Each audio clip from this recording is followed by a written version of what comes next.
Hello friends, I am Aprati. Welcome back to our channel plants space. जूही के plant को cutting और baby plant दोनों तरह से ग्रो करना हमने बताया हुआ है। कटिंग से ग्रो करने पर तो छोटी ही कटिंग पे फ्लावर आ गया था, जो कि वीडियो हमने आपसे शेयर भी की थी। डिस्क्रिप्शन बॉक्स में आप वीडियो चेक कर सकते हैं।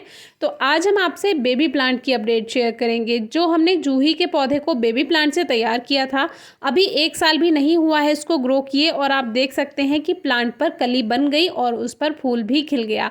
तो आज इस पर पहली बार फूल खिले हैं, जो कि हमने सोचा हमारे व्यूअर्स से शेयर करते हैं, क्योंकि काफ़ी व्यूअर्स पूछते हैं कि कटिंग से ग्रो करने के बाद या पौधे को बीज से उगाने के बाद या बेबी प्लांट से ग्रो करने के बाद कब फ्लावर्स मिलेंगे। तो ये डिपेंड करता है आपकी केयर पर। अगर आप मिट्टी अच्छी बनाते हैं और थोड़ा सा ध्यान रखते हैं धूप का, पानी का, तो आपका प्लांट जल्दी ही आपको फ्लावर्स दे देगा और 1 साल के अंदर ही उसमें फ्लावरिंग स्टार्ट हो जाएगी। बेबी प्लांट्स जो होते हैं वो लगभग 1 साल के बाद ही फूल देते हैं, और ऐसी भी कोई गारंटी नहीं है कि वो 1 साल के बाद फूल देंगे ही। कभी कभी ज़्यादा टाइम भी लग जाता है, लेकिन हमें बिल्कुल विश्वास नहीं था कि बेबी प्लांट पे इतनी जल्दी फ्लावरिंग होगी। और अभी केवल इसमें 1 साल से कम ही हुआ है। लगभग हमने इसको सितंबर में ग्रो किया था शायद। वीडियो आपको डिस्क्रिप्शन बॉक्स में मिल जाएगी, उसमें आप डेट चेक कर सकते हैं। तो अभी इसमें देखिए फ्लावरिंग भी स्टार्ट हो गई है। अभी दूसरा बेबी प्लांट का पॉट भी दिखाएंगे, उसमें फ्लावर्स नहीं आए हैं और उसकी क्या वजह है ये भी बताएंगे।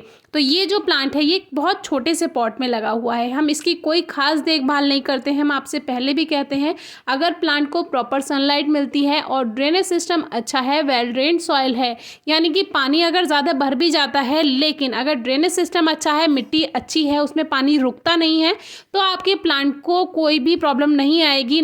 क्योंकि पौधे की जो ग्रोथ होती है वो 2-3 वजह से रुकती है। एक तो जब उसमें मिट्टी में ज़्यादा नमी हो जाती है, तब प्लांट्स की रूट्स फैल नहीं पाती हैं, ग्रोथ नहीं कर पाती हैं। इससे प्लांट फोकस नहीं कर पाता है अपनी ग्रोथ पर। दूसरी बात, प्रॉपर सनलाइट नहीं मिलेगी तो जो प्लांट है वो भोजन नहीं बना पाएगा, फूड नहीं बना पाएगा, तो फिर उसको ग्रोथ करने में भी परेशानी होगी और उसमें फ्लावरिंग और फ्रूटिंग नहीं होगी। इस बात का सबसे ज़्यादा ध्यान रखिए। फर्टिलाइज़र बहुत बड़ी बात नहीं है, लेकिन अगर मिट्टी अच्छी हो तो फर्टिलाइज़र पर ज़्यादा ध्यान देना ज़रूरी नहीं है। ये छोटा सा पॉट है, देखिए लगभग 1 हाथ के बराबर ये छोटा सा पॉट है, और देखिए कितनी सारी ब्रांचेस इसमें बन गई हैं, फ्लावर्स भी आ रहे हैं। हम इसमें कोई एक्स्ट्रा फर्टिलाइज़र ऐड नहीं करते हैं। आजकल तो वैसे भी बारिश के दिन चल रहे हैं और फर्टिलाइज़र की इसमें कोई रिक्वायरमेंट नहीं है। फिर भी आप इसकी पत्तियाँ देखिए, छोटे से पॉट में है, फिर भी लीव्स काफ़ी बड़ी बड़ी आ रही हैं। तो फर्टिलाइज़र यानी कि खाद इतना बड़ा इसमें मायने नहीं रखता है। बस इन बातों का अगर आप ध्यान रखते हैं कि मिट्टी वेल ड्रेन्ड रहे और प्रॉपर सनलाइट मिल जाए। हाँ, खाद की आवश्यकता तब ज़्यादा होती है, जैसे अभी तो बारिश ही हो रही है और बारिश के पानी में ऑलरेडी NPK होता है, जो कि हमने आपको बताया भी है। लेकिन जैसे अगर आपकी मिट्टी ही ऐसी है जिसमें पोषण नहीं है, पोषक तत्व नहीं है, फिर तो आपको खाद यूज़ करना ही होगा, क्योंकि फिर अगर खाद नहीं मिलेगा, पोषक तत्व नहीं मिलेंगे, तो प्लांट भी ग्रोथ नहीं करेगा। अब हमारे ये मदर प्लांट है, यानी कि जो हमारा जूही का सबसे पहला पौधा था, इसी से ही हमने कटिंग ग्रो की थी और इसी से ही बेबी प्लांट से हमने प्लांट्स तैयार किए थे। अब देखिए इसमें काफ़ी सारी कलियां आकर खिल चुकी हैं, लेकिन इसमें फिर भी फ्लावरिंग हो रही है। लगभग मई से ये प्लांट फ्लावर्स दे रहा है और लगभग अक्टूबर नवंबर तक 1-2 फ्लावर तो इस पर आते ही रहते हैं, क्योंकि जैसे जैसे सर्दियां शुरू होती हैं वैसे वैसे इस प्लांट पे फ्लावरिंग बंद हो जाती है और पत्तियां भी झड़ने लगती हैं। प्लांट का डोरमेंट सीजन शुरू हो जाता है।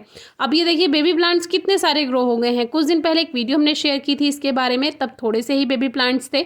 अभी इसमें कितने सारे बेबी प्लांट्स हो गए हैं। रूट्स देखिए काफ़ी ऊपर तक हैं इसमें, यानी कि एक तरह से रूट बाउंड हो चुका है। अब इसका जो रिपोर्टिंग करेंगे वो तो फरवरी में ही करेंगे, क्योंकि अभी तो इसका ग्रोइंग और फ्लावरिंग सीजन है, तो डिस्टर्ब करना इसको ठीक नहीं है। एक और बेबी प्लांट है जो हमने पहले भी आपसे शेयर किया था।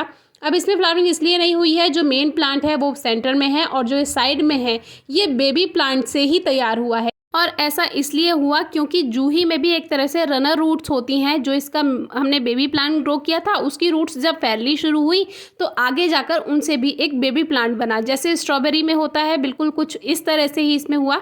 तो प्लांट ने फोकस किया नया पौधा बनाने के लिए, इसीलिए उस छोटे पॉट में फ्लावरिंग नहीं हुई।